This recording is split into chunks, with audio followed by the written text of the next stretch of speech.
तो आज के वीडियो में हम जा रहे हैं झारखंड के सबसे बड़े एक्वेरियम, जो कि झारखंड की राजधानी रांची में लोकेटेड है। ये रांची एक्वेरियम के नाम से जाना जाता है और ये रिसेंटली अभी खुला है कोरोना के बाद, इसलिए ज़्यादा भीड़ आपको देखने को नहीं मिलेगी।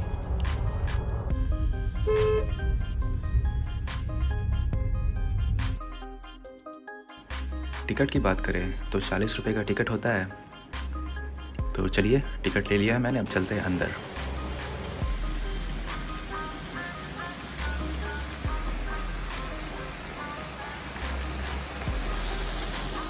तो बाहर से कुछ ऐसा दिखता है रांची एक्वेरियम। फ़ोटोज़ क्लिक करने के लिए काफ़ी सारी चीज़ें हैं यहाँ पे।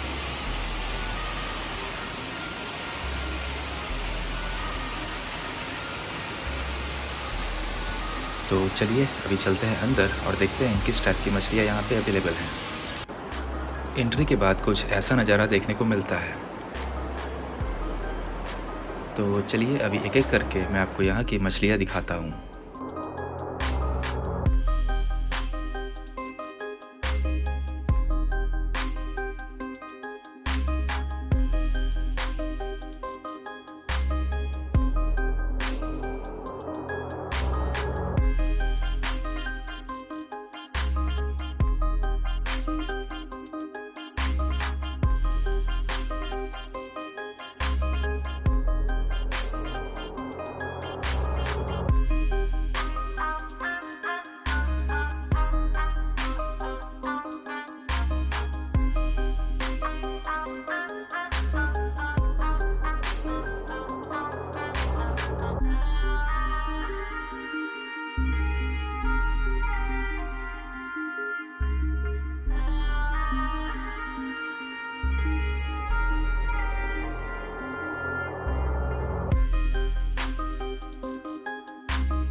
तो इतनी सारी मछलियाँ हैं यहाँ और नियर अबाउट 50 से ऊपर प्रकार की मछलियाँ आपको यहाँ देखने को मिलेगी। और जब ये खुला था तो ये इंडिया का सबसे बड़ा फ्रेश वाटर एक्वेरियम था। आई होप कि आपको ये वीडियो अच्छा लगा हो। मिलते हैं नेक्स्ट वीडियो में।